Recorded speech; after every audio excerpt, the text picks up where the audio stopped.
ቤታችሁ ጨለለ። ከጠንቋይ ጋር ግንኙነት ያላችሁ አላችሁ። ከወሰንገላ ከዳርሞቲ ከወሰንገላ ከወሰንገፊ ጋር ግንኙነት ያላችሁ አላችሁ። የዲያብሎስ መንፈስ ያፈረ ይሁን፣ የዛር መንፈስ ያፈረ ይሁን፣ የውቃቢ መንፈስ ያፈረ ይሁን፣ የጠንቋይ የቃልቻ መንፈስ ለዘላለም የወደቀ ይሁን። አሁን ወደቀ፣ ለዘላለም አይነሳ። ኃያል አምላካችን እግዚአብሔር ለዘላለም እንደነገሰ ይሁን። በምዕራፍ 4 እስራኤል ሆይ ስማ፣ እኔና ቤቴ እግዚአብሔርን እናመልካለን፣ እናንተም የምታመልኩትን ምረጡ አለ። ይህን ዓለም የፈጠረ እግዚአብሔር፣ ሌላ ፈጣሪ በዚህ ምድር ላይ የለም። ማንም ደግሞ ይህን ዓለም ፈጠርኩ የሚል የለም። አንድ ጊዜ ሰይጣን አለ፣ እሱም ወደቀ። ከዛ በኋላ እኔ ፈጣሪ ነኝ የሚል ማንም የለም። የዓለም ነገሥታት ቢነሱ ፈጣሪ ነኝ አይሉ፣ የዓለም መሪዎች ቢነሱ ፈጣሪ ነኝ አይሉ፣ ፈላስፎች ቢነሱ ፈጣሪ ነኝ አይሉ። በዚህ ቤተክርስቲያን እስካለን ድረስ አንድ ጊዜ ተው ይላል ገብርኤል፣ እኔ አማልደዋለሁ፣ እኔ ወደ መልካም ወስደዋለሁ ይላል። ገብርኤል እስቲ ልጠብቃት ይላል። ቆያ አንቆረጥም የተዋሕዶ ልጆች፣ አንጠፋም የተዋሕዶ ልጆች። ገመዱን እሰጣለሁ፣ ቤትን በበረከት እምላለሁ። ቃሌን ብትሰማ ጠላት ሰባት ሆኖ ቢመጣብህ ብቻህን ታባርረዋለህ። እኔ እግዚአብሔር ነኝና እባርክሃለሁ፣ እኔ እግዚአብሔር ነኝ እባርክሻለሁ ይላል እግዚአብሔር አለ። ቃሌን የሚሰሙ በእርጋታ ይቀመጣሉ። ውድ የሳንኤል ሚዲያ ቤተሰቦች በዚህ ቻናል የኢትዮጵያ ኦርቶዶክስ ተዋሕዶ የንግስ በዓላትን፣ መጽሐፍ ቅዱስን መሠረት ያደረጉ ስብከቶችን፣ መንፈሳዊ ዝማሬዎችን እና ክብረ ቅዱሳንን የሚገልጡ ትምህርቶችን በስፋት የሚቀርቡበት ስለሆነ ለቻናሉ አዲስ ከሆኑ ሰብስክራይብ በማድረግ ቤተሰብ ይሁኑ። ይህን መንፈሳዊ አገልግሎት ላይክ፣ ሼር በማድረግና አስተያየት በመጻፍ ይደግፉ። በስመ አብ ወወልድ ወመንፈስ ቅዱስ አሐዱ አምላክ አሜን። በዚህ ቅዱስ ስፍራ በደብረ ገነት አስኮ ቅዱስ ገብርኤል ደብር የተሰበሰባችሁ ክቡር ጸሐፊ መጋቤ ምስጢር ፈቃዱ፣ የደብሩ ዋና ጸሐፊ፣ አዕይንተ እግዚአብሔር አበው መነኮሳት ወካህናት፣ እርሻቸው ከገሞራ ነው በሚል ይሆናል። ሰው ለሰው አሳሳቢ ነው፣ ሰው ለሰው አስታዋሽ ነው። በልቡና የሚያሳድር በአእምሮ የሚቀርጽ የቃሉ ባለቤት ያው እግዚአብሔር የምትሰሙትን ቃል ሁሉ በልቡናችሁ ጽላት ይጻፍላችሁ። ለእኔም ለምናገረው ማስተዋልና ምስጢሩን እንዲያድለኝ አንደበቴንም እንዲያከናውን ሁል ጊዜ በጸሎታችሁ አስቡኝ። ይህ ቃል የሚሰማችሁ ሁሉ አሳብ ሕሊናችሁ በሰማያት ይኑር። ያላችሁበትን ስፍራም እወቁ። የጽድቅን ቃል ደስ የሚያሰኙ ጆሮዎች አድምጡ። አንድም እንኳ በዚህ ቅጽር የራሱን ወሬ የሚያወራ ሰው ከቶ አይሰማ።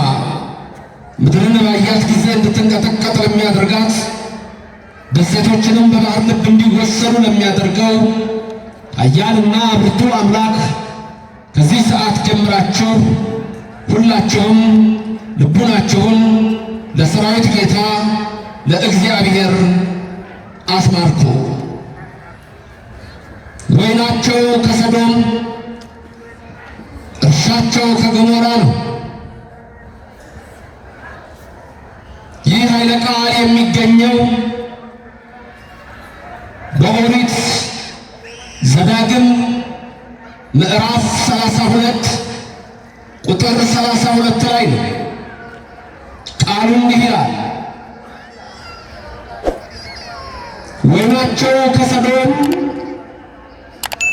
ወይን ከገሞራም እርሻ ነው።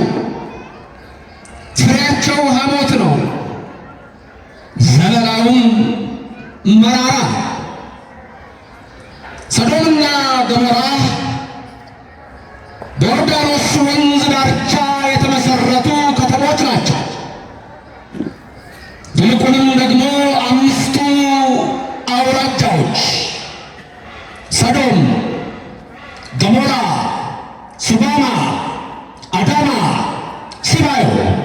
የርኩሰትና የደም ከተማ፣ የተመሳሳይ ጾታ ርኩሰት ወደ ባህር ልብ እንዲወሰዱ ያደረጋቸው የመጀመሪያዎቹ ባይሆኑም ከኖህ ዘመን በኋላ የተነሱ የጥፋት ሰዎች ነበሩ። ወይናቸው ከሰዶም እርሻቸው ከገሞራ ነው ብሎ ሊቀ ነቢያት ሙሴ ጻፈ። የነቢያት የሐዋርያት የሊቃውንትን ጉባኤ የባረከ እግዚአብሔር የኔና የእናንተንም ይባርክልን። በደቀ መዛሙርቱ መካከል መንፈስ ቅዱስ ሲወርድ በመካከላቸው የነበረች እመቤታችን በመካከላችን ትሆንልን። ደስ የሚያሰኝ ነገርን የሚናገር መልአክ ገብርኤል ቅዱስ በመካከላችን ይሁንልን። እግዚአብሔር ለአብርሃም ተገለጠ ይላል ሊቀ ነቢያት ሙሴ ሲጽፍ በኦሪት ዘፍጥረት ምዕራፍ 18 ቁጥር 1። እግዚአብሔር ለአብርሃም ተገለጠ ማለት ሥላሴ ለአብርሃም ተገለጡ ማለት ነው። አብ፣ ወልድ፣ መንፈስ ቅዱስ አንድ ጊዜ ሶስት እየሆኑ ይታዩታል፣ አንድ ጊዜ ደግሞ አንድ እየሆኑ ይታዩታል። ቤቱ ገቡ፣ ተስተናገዱ። ወይናቸው ከሰዶም እርሻቸው ከገሞራ። እግዚአብሔር ለአብርሃም ተገለጠ፣ በቤቱ ከተስተናገደ በኋላ ሊሄድ ስል እኔ እግዚአብሔር ከአብርሃም የምሰውረው ነገር አለን? አልሰውረውም አለ እግዚአብሔር። አብርሃም የሰዶም የገሞራ የሱባማ የአዳማ የሲባው ጩኸት ወደ እኔ ደርሷል። ስለዚህ ሰዶምና ገሞራን እሳት አዘንባለሁ፣ ምድሩን እገለብጣለሁ፣ በዚያ ያሉት ሁሉ ይጠፋሉ አለው። አብርሃምም ስለ ሰዶምና ስለ ገሞራ ማማለድ ጀመረ፣ እግዚአብሔርን ለመነ። የሰራዊት ጌታ እግዚአብሔር ሆይ በረ አሪሃ ይንሳ ፍሬሃ አገኘበት ወይ ረከበ አላገኘም፣ ወሶበ ኢረከበ ባላገኘም ጊዜ አቃቤ ወይኑን ያን ጠባቂ ምን አለው? ግፍማ እንከሰ ከመኢታጽ ምድረነ አለ። ምድራችን እንዳታበላሽ ቁረጣት። ይህን ቃል ንገሙና ንገሩኝ። ምድራችንን እንዳታበላሽ ቁረጣት። ጠባቂው ደግሞ ምን አለ? የወይኑ ጠባቂ ቆይ ጌታ ሆይ እባክህ እስቲ 1 ዓመት እንያት፣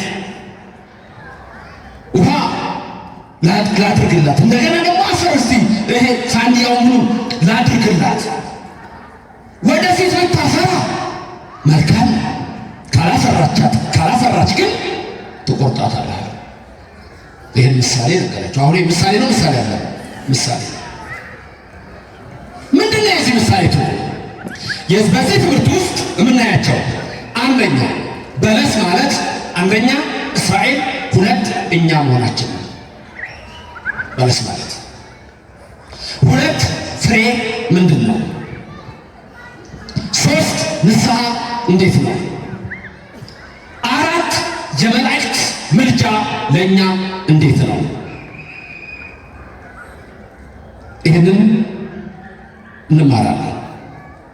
አምላካችን መንፈስ ቅዱስ ከኔም ከባሪያው ከእናንተም ጋር ይሁን። አንድ ሰው ነበረ፣ ወይን ተከለ፣ ጠባቂ ያደረገላት። ፍሬ ሊፈልግ 3 ጊዜ መጣ፣ ወደ እሷ ሄደ፣ ፍሬ አላገኘም። ጠባቂዋን በቃ ቆረጣት፣ ሌላው ምድር እንዳታበላሻለው። ከዛ በኋላ መልአክ ያ ጠባቂው ደግሞ ምን አለ? ቆይ እባክህ 1 ዓመት ተዋታልና ለምነው። ያም ደግሞ የወይኗ ባለቤት ሰማና ጠባቂውን ከዛ በኋላ ይሻልና ለዛች ዓመት ተተወች ነው በቃ ትምህርቱ ይሄ። በሌላ ቸርች ቢሆን ዝም ብሎ እዚህ ላይ ተነጋግሮ ያበቃል። በኦርቶዶክስ ግን ቅድም ያልኳችሁን ትንታኔ አንደኛ በለስ የተባለች እስራኤል ናት። የታወቀች እምርት የተባለችዋ ያቺ የወይኗ ቦታ ኢየሩሳሌም ናት። በለስ ዘይቤ ቤተ እስራኤል ሞቱ። በለስ የተባሉ እስራኤላውያን ናቸው። እነማን ናቸው? ያቺ ወይን ምን ሆነች? ተተከለች። ምን አደረገላት? ጠባቂ። ለእስራኤል ጠባቂ ማን ያደረገ? መጋቢ ብሉይ ቅዱስ ሚካኤልን፣ ቅዱስ ገብርኤልን፣ ሌሎችንም መላእክት ጠባቂ ያደረገን ሰው ልጅ። ይሄ ዓለም የተፈጠረው ስለ 6 ነገር ዋና 6 ነገር ከኔ ቀጥላችሁ ተናገሩ። ለአንክሮ፣ ለተዘክሮ፣ ለምግበ ሥጋ፣ ለምግበ ነፍስ፣ ስሙን ለመቀደስ፣ ክብሩን ለመውረስ። ስንት ናቸው? ድገሙልኝ። ድገሟቸው። አይ እንትኖቹ ያልኩት ያስባርካችሁ። 1 2 ጎበዞች ናቸው። አንዱን ካወቃችሁ ለአንክሮ፣ ለተዘክሮ፣ ለምግበ ሥጋ፣ ለምግበ ነፍስ፣ ስሙን ለመቀደስ፣ ክብሩን ለማውረስ። ወይን ተከለ ማለት ፈጠረ ማለት ነው። እግዚአብሔር ነው የፈጠረው፣ ሌላ ፈጣሪ የለም። ይህን ዓለም የፈጠረ እግዚአብሔር ነው። ሌላ ፈጣሪ በዚህ ምድር ላይ የለም። ማንም ደግሞ ይህን ዓለም ፈጠርኩ የሚል የለም። አንድ ጊዜ ሰይጣን አለ፣ እሱም ወደቀ። ከዛ በኋላ እኔ ፈጣሪ ነኝ የሚል ማንም የለም። የዓለም ነገሥታት ቢነሱ ፈጣሪ ነኝ አይሉ። የዓለም መሪዎች ቢነሱ ፈጣሪ ነኝ አይሉ። ፈላስፎች ቢነሱ ፈጣሪ ነኝ አይሉ። ሶቅራጢስ ፈጣሪ ነኝ አላለም። ፕሌቶ ፈጣሪ ነኝ አላለም። ኤርስቶትል ፈጣሪ ነኝ አላለም። ሂትለር ፈጣሪ ነኝ አላለም። ማርክስ ፈጣሪ ነኝ፣ ሌኒን ፈጣሪ ነኝ አላለም። ይሄንን ዓለም ሰማይን የዘረጋ ምድርን የመሰረተ የኔና የእናንተ አምላክ ቅዱስ፣ የቅዱሳን ቅዱስ፣ ክቡር፣ የክቡራን ክቡር፣ ልዑል፣ የልዑላን ልዑል፣ ኃያል፣ የኃያላን ኃያል፣ ጌታ፣ የጌቶች ጌታ፣ ንጉሥ፣ የነገሥታት ንጉሥ፣ አምላክ፣ የአማልክት አምላክ እሱ ስሙ እግዚአብሔር የተባለ የኔና የእናንተ ፈጣሪ ነው። ከዘላለም እስከ ዘላለም ለስሙ አጠራሩ ክብር ምስጋና ይግባው። ሌላ ፈጣሪ የለም። እሱን የሚመስል ማንም የለም። ማን ይመስለህ ከምና አማልክት ጊዜው አማልክት የተባሉ ቢኖሩ እነሱ እንኳን የሚመስሉ ያልሆኑ ብቻህን የሆነ አሕዛብን በገንቦ ውስጥ እንዳለ ትንሽ ጠብታ በሚዛን ላይ እንዳለ ትንሽ ትቢያ የምታይ ግን በእያንዳንዳችን ልቦና ቅርብ የሆነ የምናመሰግን አንተ እግዚአብሔር የእኛ ሁሉ ፈጣሪ ነህ። አሜን። እግዚአብሔር ከዘላለም እስከ ዘላለም ስሙ የተመሰገነ ይሁን።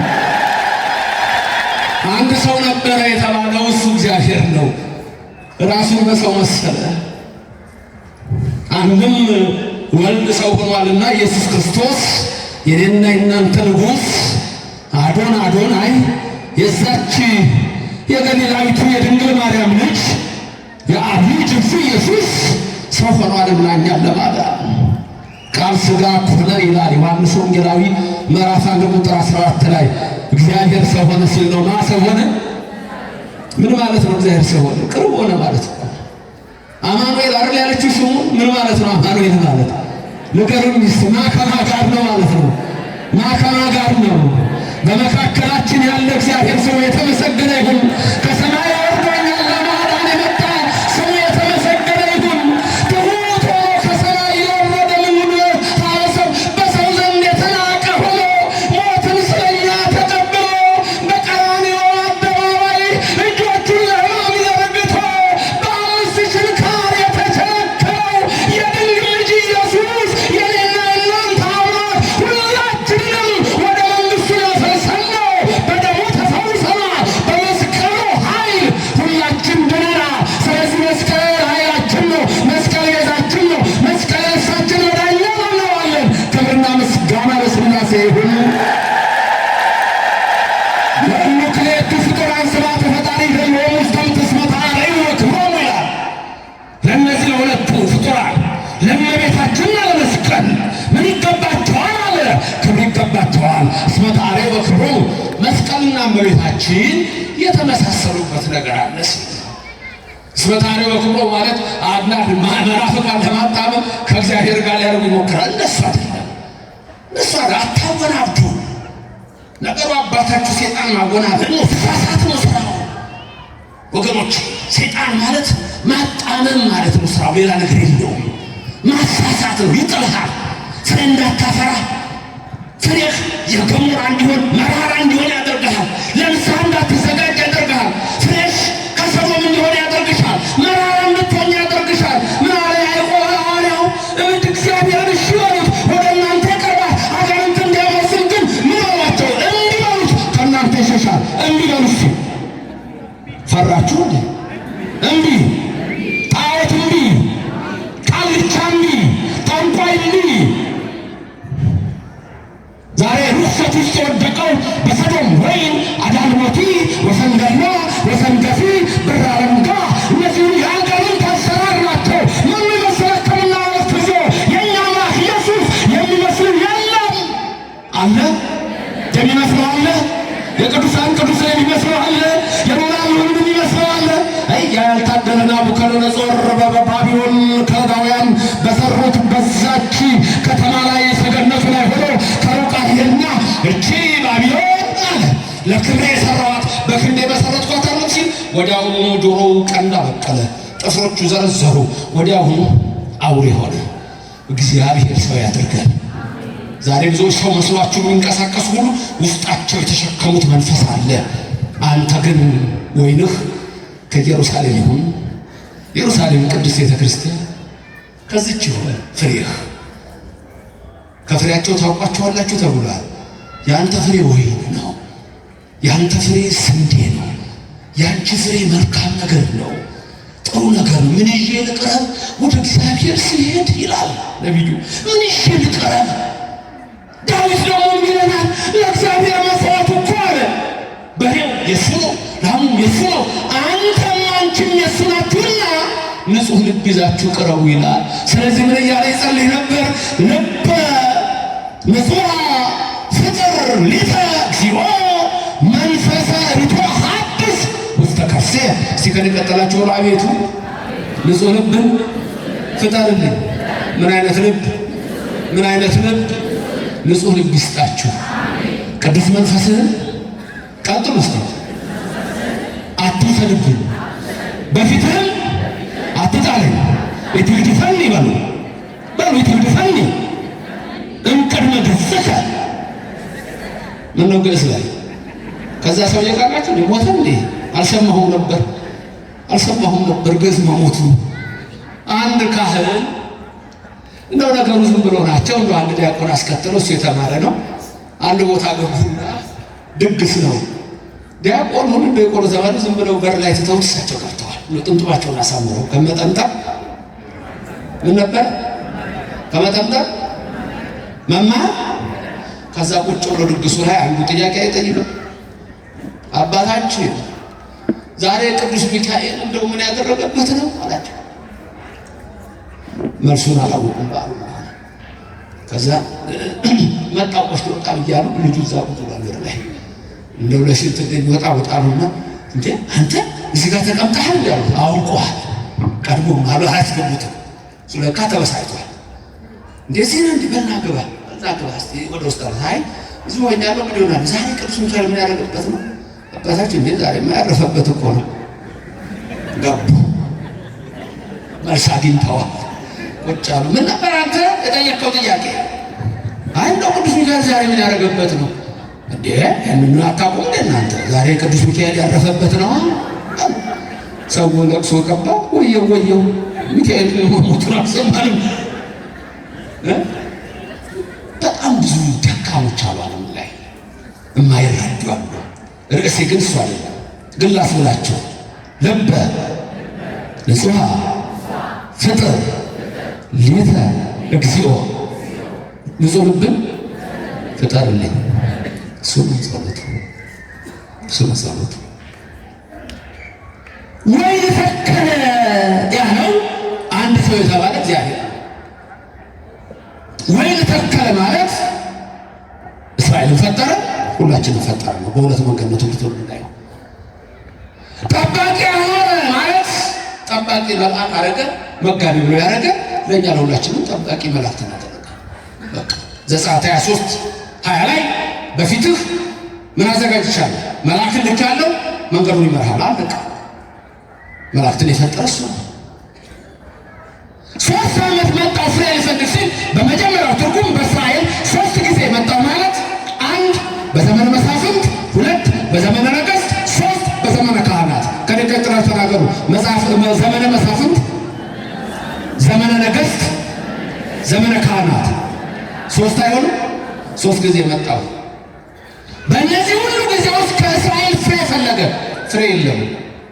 እንደውም ወይናቸው ከገሞራ እርሻቸው ከሰዶም ሆነ፣ ጠፉ። እነሱም ያው ይዛው ዘር ናቸው። 3 ጊዜ መጣ ፍሬ ልፈልግ የለም። ከዛስ ግዝማ እንከሰ ሌላው ሙሴ ነው። ጠባቂያቸው የነበረው መሪያቸው የነበረው ሙሴ ነው። ሙሴ በኢትዮጵያ ምድር 40 ዓመት ከተቀመጠ በኋላ በኮሬብ ምድር በሲና ተራራ እግዚአብሔር ግን ነገር ስለገለጠለት በዛ በተራራ ላይ ሆኖ ከእግዚአብሔር ጋር ይነጋገራል። ኢያሱን ስሙን ቀይሮ አስከትሎታል። የኢያሱ ስም ማን ነበር? መጀመሪያ ማን ነበር የኢያሱ ስም? የመጀመሪያ ስም የኦርቶዶክስ ምዕመናን መጽሐፍ ቅዱስ ካላነበባችሁ አፉን የከፈተው ዘንዶ የመጨረሻው 8ኛው ሺህ ዘመን ስለሆነ ትዋጣላችሁ። ይህን እርግጥ የግድ ማወቅ አይኖርባችሁ፣ ችግር የለም። የመጀመሪያ ስሙ አውሴ ነው። አውሴ የሚለውን ስም ለውጦ ኢያሱ ብሎታል። ስም ከግረ ደብረ አድርጎ እሱ ተራራ ላይ ወጣ።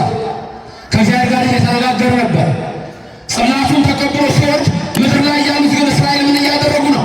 ወይናቸው ከገሞራ ሆነ፣ እርሻቸው ከሰዶም ሆነ። የአሕዛብን ነገር ተማሩ። የከናናውያንን የጣዖት አምልኮ ወሰዱ። የአሞራውያንን፣ የኬጢያውያንን፣ የፈሪዛውያንን የነዛን ባህሪያቸው አደረጉ። እግዚአብሔር የላከላቸው ሙሴ ሊቀ ነቢያት ከግብፅ አውጥቶ በ9 መቅሰፍት በ10ኛ ዓመተ በኩር በ11ኛ ስጥምት አውጥቶ ወደ ከነዓን ይዟቸው እየሄደ በተራራው ስር ሆነው እነሱ አሮን አሉት ቄሱ አስገድደው ጣዖት ስራ ይሄ ሙሴ የሚባለውን ከግብፅ ያወጣን አናውቀውም አሉ። ይህን ቃል ታገኛላችሁ ዘጸአት 32 ላይ ምን አሉ? ሙሴን አናውቀውም። ባጭሩ በዛ ሰዓት ላይ ሰዎች ከሃዲ ሆነዋል። አንድም የቅዱሱን የሙሴን ክብር ክደዋል። የቅዱሳንን ክብር መካድ ፍጻሜው ሞት ነው። ግዝማ ቁረጣት ይቆረጥ ትቆረጥ አናውቀውም ሲል አሮን ሁሉም ስለመጡበት ደነገጠ። ከሁሉም አልፈለገም። ሊገሉት ሆነ፣ ሊወግሩት ሆነ። ግበር ለነ አማልክትን ስራለን። ምን እንስራለን? አምላኮች ስራለን። ምን እንስራለን? አምላኮች። በዚህ ዘመን ኒው ኤጅ ሙቭመንት የሚባል ትሰማላችሁ። ኒው ኤጅ ሙቭመንት አምላኮችን ማመን ማለት ነው። ባጭሩ በእነሱ ሀሳብ ሞኖቴይዝም የሚባል ኮንሰፕትና ፖሊቴይዝም የሚባል ኮንሰፕት አለ። ሞኖቴይዝም ማለት አንድ አምላክ ማመን ሲሆን ፖሊቴይዝም ማለት ፖሊ ማለት መኒ ማለት ነው። ቴይዝም ቴዎስ ጋድ ነው። ፖሊቴይዝም ማለት ደግሞ ብዙ አማልክቶችን ማመን ማለት ነው። የኒው ኤጅ ሙቭመንት የሎ ኦፍ አትራክሽን የኒው ቶት አስተሳሰባቸው ምንድን ነው?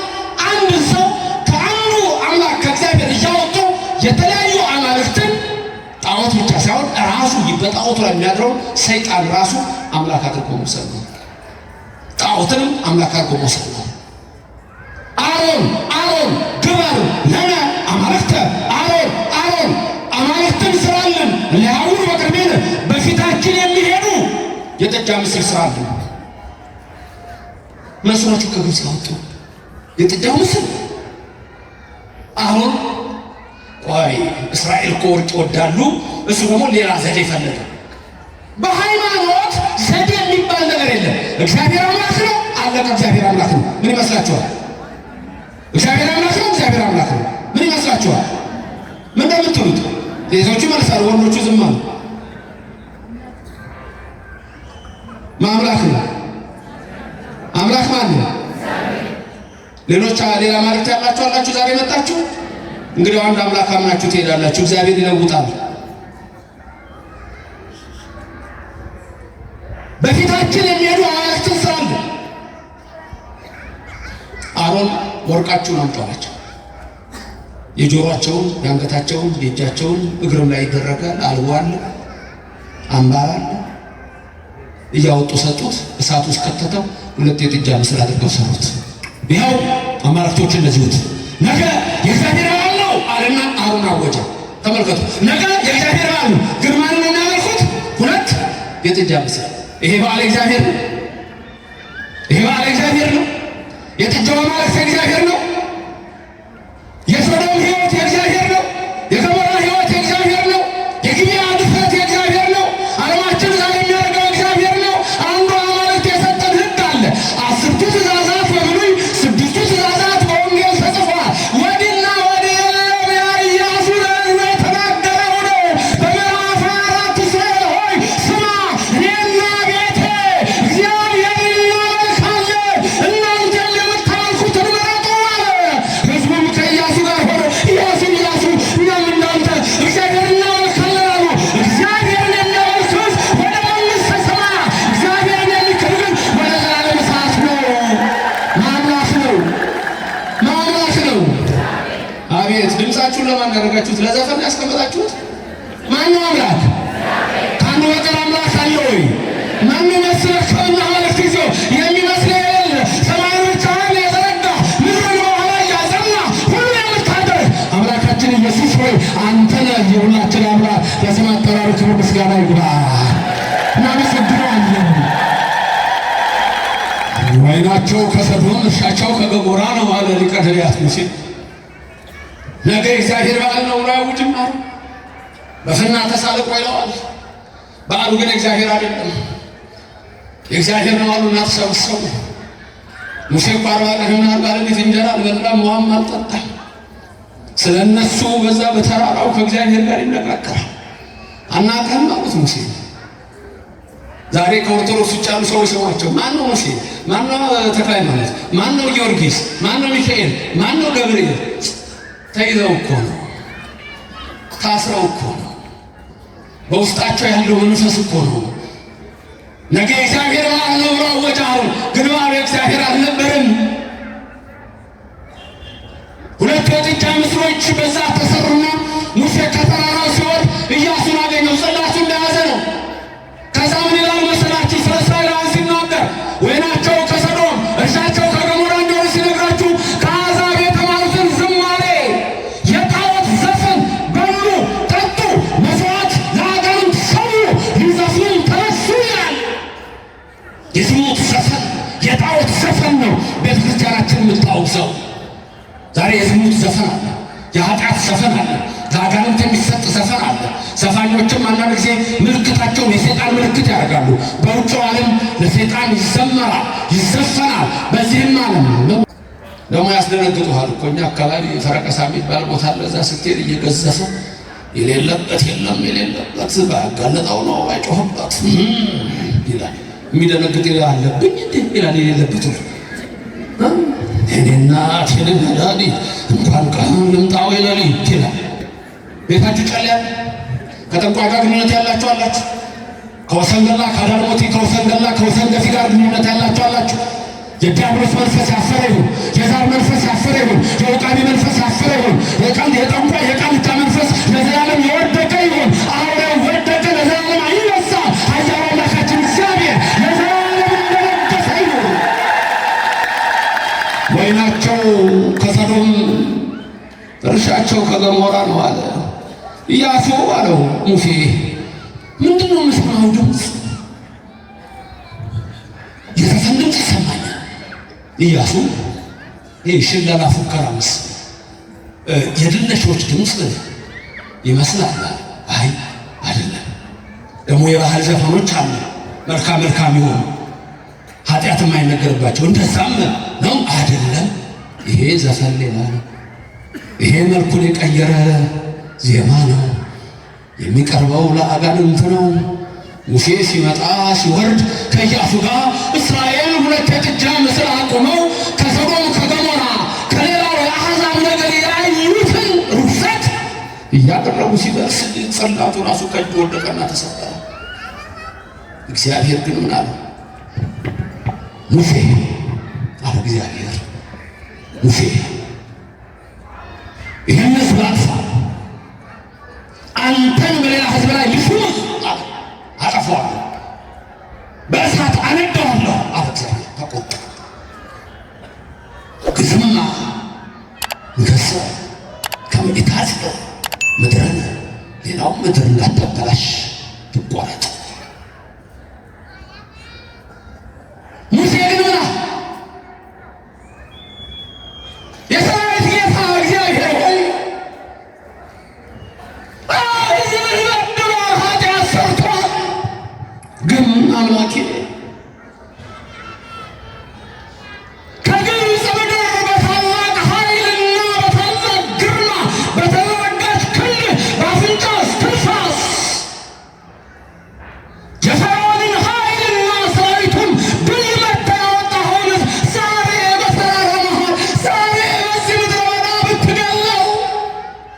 አይስቁም? እኔንም በሌላ ህዝብ ላይ አትሹመኝ ስለማልክላቸው።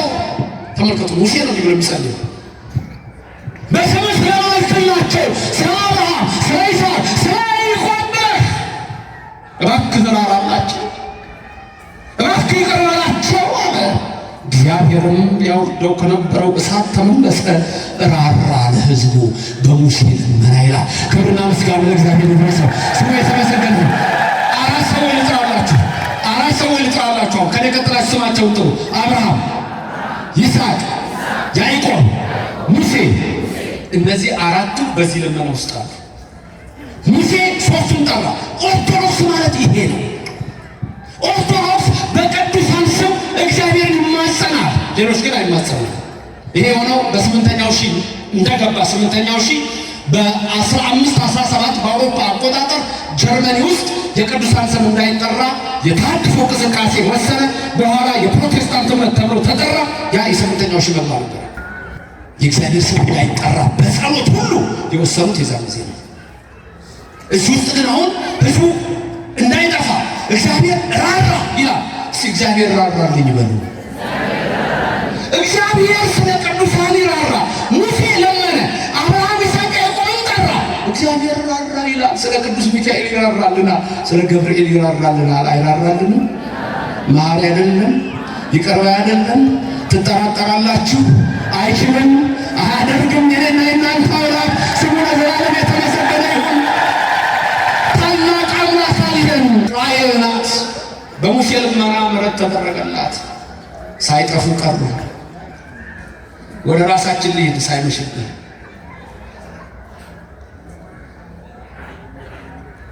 አንድ ሰው ነበረ፣ ወይን ተከለ፣ ጠባቂ አኖረላት የተባልክ አንተ ነህ፣ አንቺም ነሽ፣ እኔ ነኝ። ማፈጠራችሁ ክብር ምስጋና ይግባው። ሌላ የፈጠረን ያህል አለ? አንድ ብርጭቆ ያመጣ ነገር እንጂ እዚህ ዓለም ላይ ጠቢብ በለው፣ ፈላስፋ በለው፣ ጀግና በለው አንድ ብርጭቆ ይፈጠራል አለ? ሰዎች እግዚአብሔርን ትተው ፍጡር የሚያመልኩበት ሰዓት ነው። ለምሳሌ በኒው ኤጅ ሙቭመንት እምነት ውስጥ የምታመልኩት እናንተ እንኳን ሕፃናችሁ ድንገት ይሄን የሰማ ሰው ካለ አምላክ ሰማይ ነው፣ አምላክ ምድር ናት፣ አምላክ ዛፍ ነው፣ አምላክ ተራራ ነው የሚለው ብዙ ሰው ግን አያውቀውም። ምክንያቱም ከመጽሐፍ ውስጥ ጥቅስ እየጠቀሱ ሲናገሩ ሰሟቸው። ፍጥረቱን ነው የሚያመልኩት። ይሄ ደግሞ የታወቀ ነው። ፓንቴይዝም ይባላል። ሁሉም አምላክ ነው። ኤኒሚስ ይባላል። ድንጋይ ውስጥ መንፈስ ስላለ ከዚህ መንፈስ ወደ እኔ ይገባል። ይሄ እኮ ነው ነገ የእግዚአብሔር በዓል ነው አለ አሮን። ወይናቸው ከገሞራ ነው፣ እርሻቸው ከሰዶም ነው። አንስተውም የዲያብሎስን አሰራር አለ ብርሃነ ዓለም ቅዱስ ጳውሎስ በረከቱ ይደርባችሁ። የዲያብሎስን አሰራር አንስተውም አለ። አንስተው አንድ ሰውዬ እግዚአብሔርን አያምንም፣ ግን የሚገርማችሁ ፍጥረትን ያደንቃል። እግዚአብሔር ግን አያምንም። ሰማይና ቤት ሰማይ ድንቅ ነው፣ ውብ ነው፣ ደም ነው፣ ፀሐይ ጨረቃ ይላል። ማፈጠረው ብትሉት ግን አያምንም እግዚአብሔር። ወንዙን ተራራውን ሁሉ እንደዛው ነው። በነገራችን ላይ ቀልድ ነው የማወራው። እምነቱ አለ እንደዚህ አይነቱ፣ ግን አሁን ቀልድ ነው የምነግራችሁ። ምክንያቱም ደግሞ እውነት እንዳታረጉት ብዬ ድሮ እዚህ እያሉ ሳስተምር ኡራኤል አንድ ከሌላ ሰው የሰማሁት ጆክ ነበረ፣ ቀልድ ነበረና ወደ ልጇ መቃብር ጥራይ ልጄ የምትል የሚል ከሌላ ሰው የሰማሁት ጆክ ነው። ቴሌቪዥን ላይ 120 ላይ አላውቅም፣ ሳስተምር ተጠቀምኩበት። እማዬ ነይ እማዬ ሲላት ለአንተም አለበጀ ብላ ሮጠች የሚል አንድ ቀን ታክሲ ውስጥ ጊዜ እዚሁ እኮ ኡራኤል ነው አሉ ያን ሰውዬው ሲያወሩ ትልቅ ሰው ናቸው። እዚሁ ኡራኤል እኮ ነው የሞተው ልጇ ተነስቶ ጠራት እና ቀልድ ነው። አንድ ቀን ማታ ላይ የሰውዬ ዛፍ ውስጥ ወንዝ ውስጥ ጫካ ውስጥ ገብቶ ያደንቃል። ወንዙን ወፎቹ ምን ያደነቀ ከፊት ለፊቱ አንበሳ መጣ።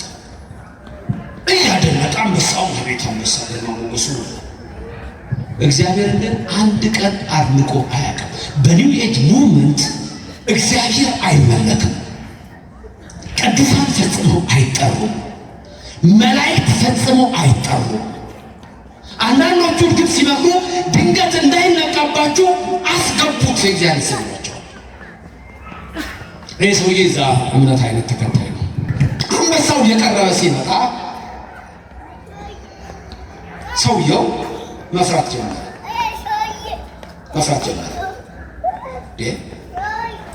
የአንበሳ ሊበላይ ነው እንደ ማለት ጀመረ። እውነትም አንበሳው መጣና በግራ እጁ አነቀና በቀኝ እጁ ሊመታው ሲል ሰውየው እግዚአብሔር ሆይ ብሎ ጮኸ። አምኖት አያውቅም ብያቸው። አሁን ግን ሲጨንቀው ምን አደረገ? እግዚአብሔር ሆይ አለ። ሲጠራ ልክ እግዚአብሔር ሆይ ሲል አንበሳው ፍሪዝ አደረገ። ቀጣ። አሁን እግዚአብሔር መጣ። ሲጨንቅ ጠራኸኝ አይደል አለ። ዝም ሰውዬው። እሺ አሁንስ ታምነኛለህ አታምነኝም? አሁን የሰውዬ ሌላ አይነት ሀሳብ ስላለ ድንገት በኔ ቫይብሬሽን ነው ሊል ይችላል፣ በኔ ፍሪኩዌንሲ ነው ይላል፣ ወይ በቻናል ነው ይላል። የሚገርመው ማለት ይሄ በዘመናዊ አነጋገር በእኛ ሀገር ጠንቋይ ቃልቻ ማለት ነው። እኔ የውስጤን ቫይብሬት እንትን ተጠቅሜ ፍሪኩዌንሲን ማች አድርጌ ነው ይህ አንበሳ የደረቀው ይላል። ታምናኛለህ ወይ ሲለው ጸጥ። እሺ አሁን ክርስቲያን አትሆንም አለ። ከዛ ሰው ይሆናል አይ ብትፈልግ አንበሳውን ክርስቲያን አድርገዋል። ትዕቢተኞች ናቸው አለ። አዎ ያፍሪዝ አድርጎ የነበረው አንበሳ እንደገና ሕያው ሆነ። እሱ ክርስቲያን አድርገው ብሎት የለም። አንበሳው ቀናለና አምላኬ ሆይ ምሳዬን ባርክልኝ። እሱም ተማረ አማኝ ሆነ። ቀመስንካ መጨረሻ ይህ ሙቭመንት ብለህ ሎስ አትራክሽን ብለህ በምትሄድበት ኒው ቶት ብለህ ኒው ክርስቲያኒቲ ብለህ አውሮፓን ያቆሸሸ መርስ ኢትዮጵያ ውስጥ ገብቷል። አነቃቂ ተናጋሪዎች እራሱ ገና መች ነቃና የሚያነቃቃ ምን ነው የሚያነቃቃ? ውጭ ሀገር እኮ አነቃቂ የሚባለው መሰላችሁ? ውጭ ሀገር አነቃቂ ሲባል እነኛ ሀገር የስራ ችግር የለም። በውጭ አንዳንድ ሰዎች አቅም ኖሯቸው ዝም ብሎ ቤት ውስጥ ቁጭ የሚሉ ሰዎች አሉ። ፈዛው ለዝዛው እነዛ ናቸው የሚነቃቁ። እዚህ ምንድን ነው ምን ነው የምታነቃቃው?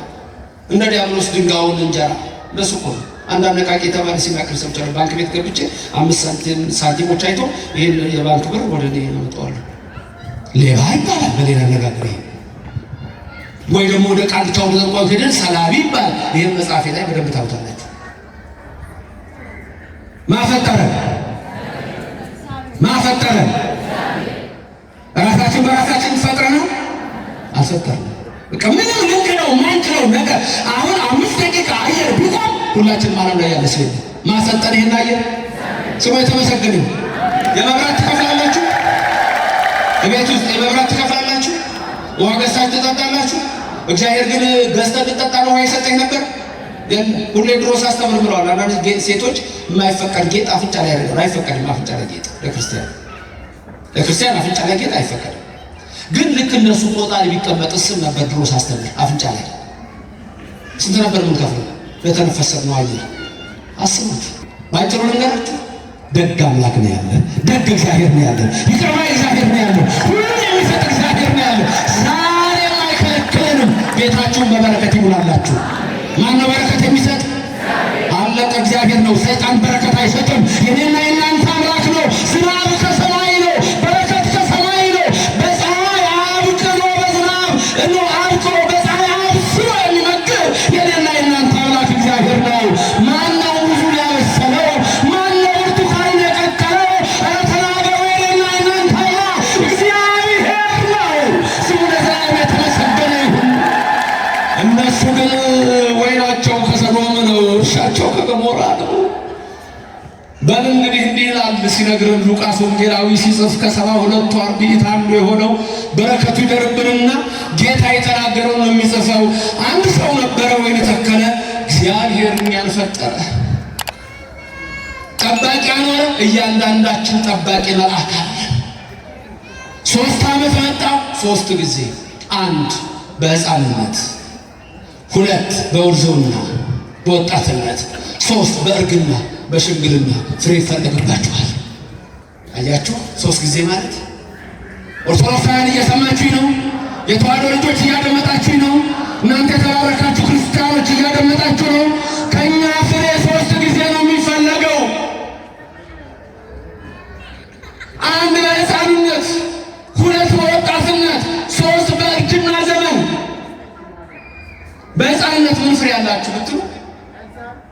መታዘዙ አለ፣ ወዲህ ወዲህ ማለቱ አለ፣ ቤተክርስቲያን ሄዶ ማስቀደስ አለ። እሱ እኮ ነው። መቼ ነው የምትጀምሩት ማስቀደስ? ወንዶች ማስቀደስ የጀመራችሁት መቼ ነው? እናታችሁ ማህፀን ሆናችሁ ነበራችሁ አይደል? ግን ራሳችሁ የመጣችሁት መቼ ነው? በ40 ቀን። ሴቶች በስንት ቀን የመጣችሁ? ታዲያ የኦርቶዶክስ ልጆች እናንተ በእናት ማህፀን ሰምታል፣ ከተወለድክ በኋላ ሰምታል። ስሞት ቅድም ሰውዬው ሲመጣ የነበረው የእግዚአብሔር ቃል ይሰማል፣ ይነገራል፣ ዳዊት ይደገማል፣ መዋሥዕቱ ይቀርባል፣ ሙታን አለ ዮሐንስ ወንጌል ምዕራፍ 5 ቁጥር 23 ጀምራችሁ ስታዩ በተለይ ቁጥር 25 ላይ መድኃኒታችን ኢየሱስ ክርስቶስ የድንግል ልጅ አብ ልጅ ምስጋና ይግባውና እሱ የተናገረው ቃል ምንድን ነው? ቢሞት እንኳ ድምፄን ይሰማሉ፣ በመቃብር ያሉ ድምፄን ይሰማሉ አለ። የኢየሱስ ክርስቶስ ድምፅ በመቃብር ውስጥ ያሉትን ይቀሰቅሳል። አልዓዛር አልዓዛር ሳ ማፋ ሲለው የሞተው ሰው አልዓዛር ብድግ አለ። የእኔና የእናንተ አምላክ ይሄ ነው። ክብርና ምስጋና ለስሙ ይድረሰው። የሞተ ይነሳል፣ የታመመ ይፈወሳል፣ ሽባው ይተረተራል። ስሙ ምስጉን ይሁን።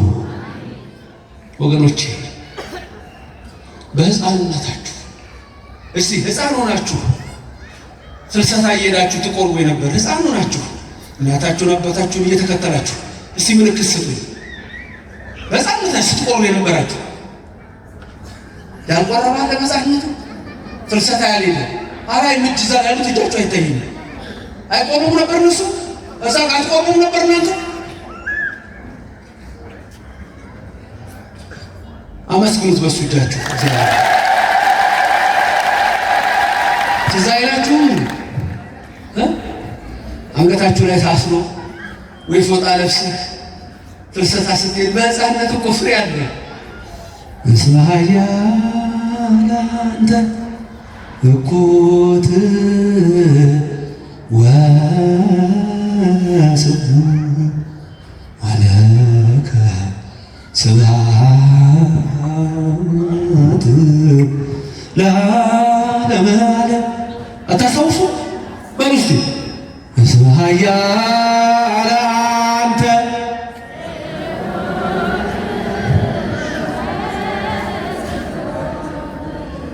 ወለከ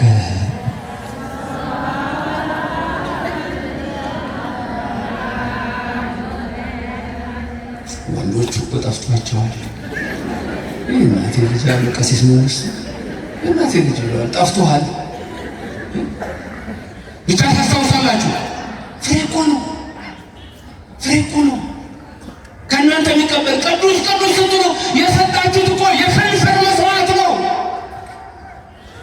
የገንዘቡ የጧፍ የሻማው እሱ ገንዘብ ሲኖርህ ነው። የመቀበሪያው የሞጋዱ እንጨት ገንዘብ ሲኖርህ ነው።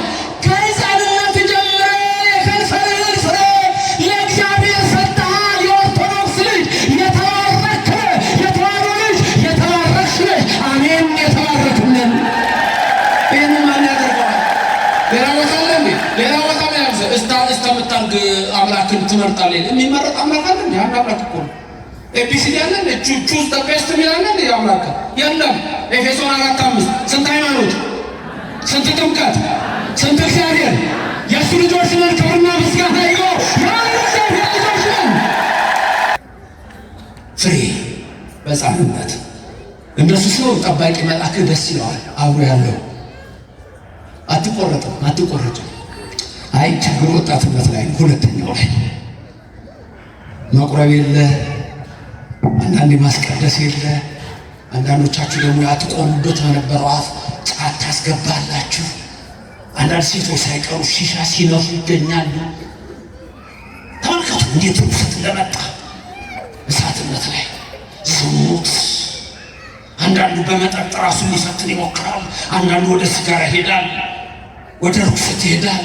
አንዳንዱ ወደ አጋንንት ይሄዳል። በተለይ በአሁኑ ዘመን ገና በልጅነታቸው በ17 በ18 በ20 ዓመታቸው ወደማይሆን ርኩሰት፣ ወደ ጣዖት አምልኮ፣ ወደ ፖሊቴይዝም፣ ወደ ኒው ኤጅ ሙቭመንት፣ ወደ ሎው ኦፍ አትራክሽን ከሕፃነት ጀምሮ ሕፃኖቹን እየሰበሰቡ ምን ያደርጉ ነበር?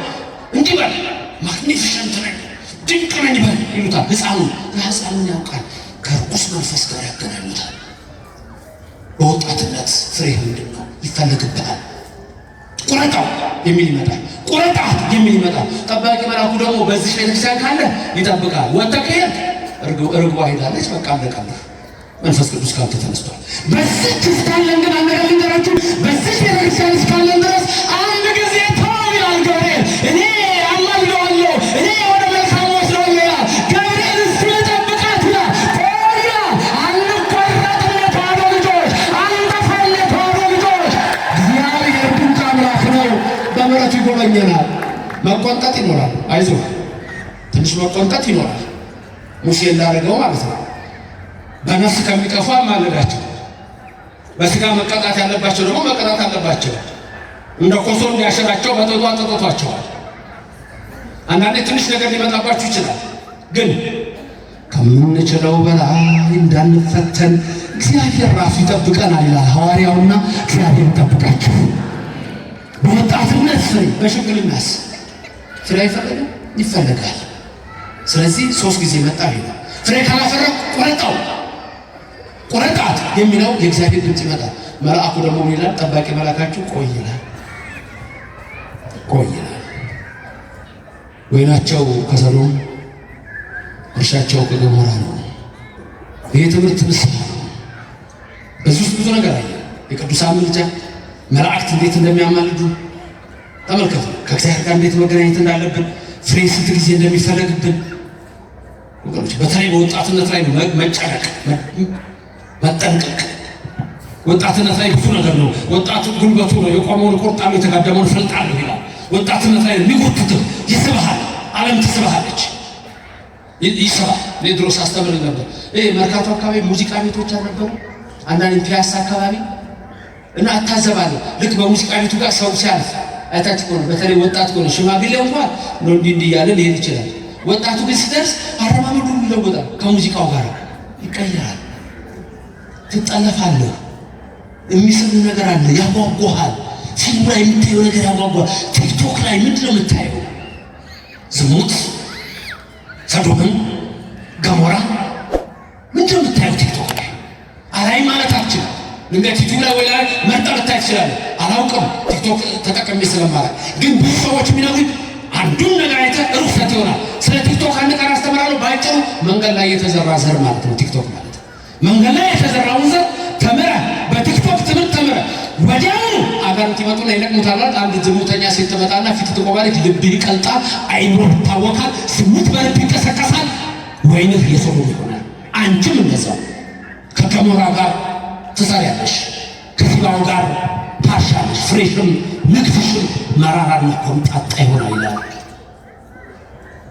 ምን እኔ አልለወጥም፣ እኔ ምንም የሚቀይረኝ ነገር የለም፣ የፈለገ ነገር ቢመጣ ብለህ የምታስብ ከሆነ የእግዚአብሔር ቃል ይላቸዋል መሰላሽ፣ የቆመ የሚመስለው እንዳይወድቅ ይጠንቀቅ ይላል። በሀሳብ መውደቅ አለ፣ በነቢብ ማለት ነው፣ በመናገር በነቢብ፣ በመስራት በገቢር፣ በሐልዮ በነቢብ በገቢር የመውደቅ ነገር አለ። አትውደቅ የኦርቶዶክስ ልጅ። አንተ ውስጥ እኮ ስጋው ደግሞ ነው፣ ጫት አይደለም። አንቺ ውስጥ እኮ መንፈስ ቅዱስ ነው እንጂ የኃጢአት ፈጣን የሚያድርባችሁ እናንተ እኮ ታቦቱ ለመንፈስ ቅዱስ። የኦርቶዶክስ ልጆች የእግዚአብሔር ታቦት እኮ ናችሁ። መንፈስ ቅዱስ ማደሪያ ናችሁ፣ መቅደስ ናችሁ። ሰውነታችሁ መቅደሳችሁን በሲጋራ በሐሺሽ በዝሙት በጫት በሲጋራ በርኩሰት በከንቱ ነገሮች አታርክሱት። ፍሬ ይፈለግባችኋል። ወይናችሁ ከገሞራ እንዳይሆን፣ እርሻችሁ ከሱባማ እንዳይሆን ተጠንቀቁ። መልአኩም ያማልዳችኋል፣ ያማልዳችሁ። የአናብስቱን አፍ የዘጋ ገብርኤል ከእናንተ ጋር ይሁን። አናንያ አዛርያ ሚሳኤልን ከእሳት ያወጣ ገብርኤል ከእናንተ ጋር ይሁን። እግዚአብሔር በረድኤቱ አይለያችሁ። መብርሃን ቅድስት ድንግል ማርያም በቀኝ በግራ ትቁምላችሁ፣ ከፊት ትምራችሁ፣ ከኋላ ትከተላችሁ። በልቡናችን ከልጇ ጋር ነግሳ ለዘላለም ትኑር። ና እነግርሃለሁ ራቁትህን መሆንህን ይልሃል መንፈስ ቅዱስ። እኔ እነግርሻለሁ ርቃንሽን መሆንሽን። ዓይናችሁን የምትኳሉትን ከኔ ግዙ ኩሉን አጥርታችሁ ታያላችሁ ይላችኋል። በጸሎት ትጉ። ፍሬ ይፈለጋል። አለዛ ቁረጣት ይመጣል። ወገኖቼ እንደ ሌባ ድንገት እመጣለሁ ነው የሚላችሁ ራእይ 3:3 ላይ እንደ ሌባ ድንገት እመጣለሁ ይላል። ድንገት ስለሚመጣ ሁልጊዜ ተዘጋጅታችሁ ሁሉ እባክህ ለዚህች ዓመት ተዋት፣ ሃይማኖት ምግባር እንድትሰራ አድርጋት አለ መልአኩ። ያም የወይኗ ባለቤት የተባለ እግዚአብሔር ተዋት ማለት በምህረት ተመለከታት። ሃይማኖትና ምግባር ሁለቱ የወግ ዕቃዎች ከኔና ከእናንተ የሚፈለጉ ናቸው። ወለሳ አስገረተሙ ጸጋ እግዚአብሔር ወጽኦም ዓለም በሰዓቶም የእግዚአብሔር ጸጋ የጠራቻቸው እነሱ ከሰዶም ፈጥነው ወጡ ይላል። እግዚአብሔር ያውጣቸው ወገኖቼ። በከመ ገብረ ኤልሳዕ ነቢይ ፈጥኖ እንደወጣ ፈጥነው ይወጣሉ ይላል። ኤልያስን ተከትሎ እንደሄደ እንደሱ ከመከራ ያውጣችሁ፣ ከዓለም ርኩሰት ያውጣችሁ። እግዚአብሔር ከክፉ ነገር ይሰውራችሁ። በሃይማኖታችሁ ጽኑ። ክርስቲያን ማለት በሁሉ ነገር የጸና ማለት ነው።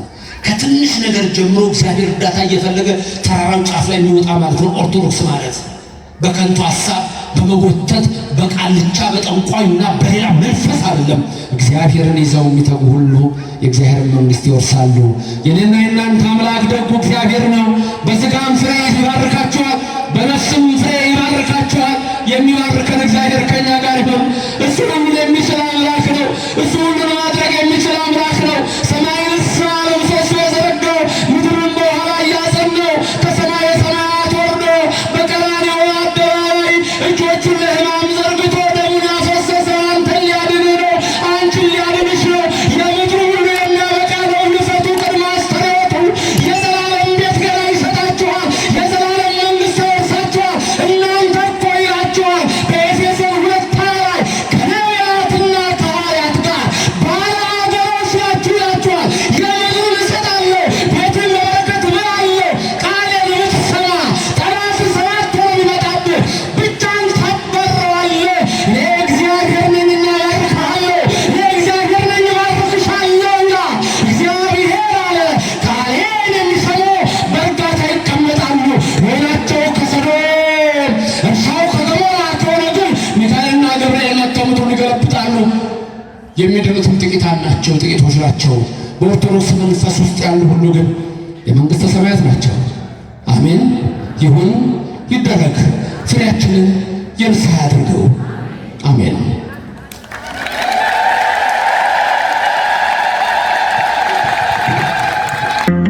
ውድ የሳንኤል ሚዲያ ቤተሰቦች በዚህ ቻናል የኢትዮጵያ ኦርቶዶክስ ተዋሕዶ የንግስ በዓላትን፣ መጽሐፍ ቅዱስን መሠረት ያደረጉ ስብከቶችን፣ መንፈሳዊ ዝማሬዎችን እና ክብረ ቅዱሳንን የሚገልጡ ትምህርቶችን በስፋት የሚቀርቡበት ስለሆነ ለቻናሉ አዲስ ከሆኑ ሰብስክራይብ በማድረግ ቤተሰብ ይሁኑ። ይህን መንፈሳዊ አገልግሎት ላይክ፣ ሼር በማድረግና አስተያየት በመጻፍ ይደግፉ።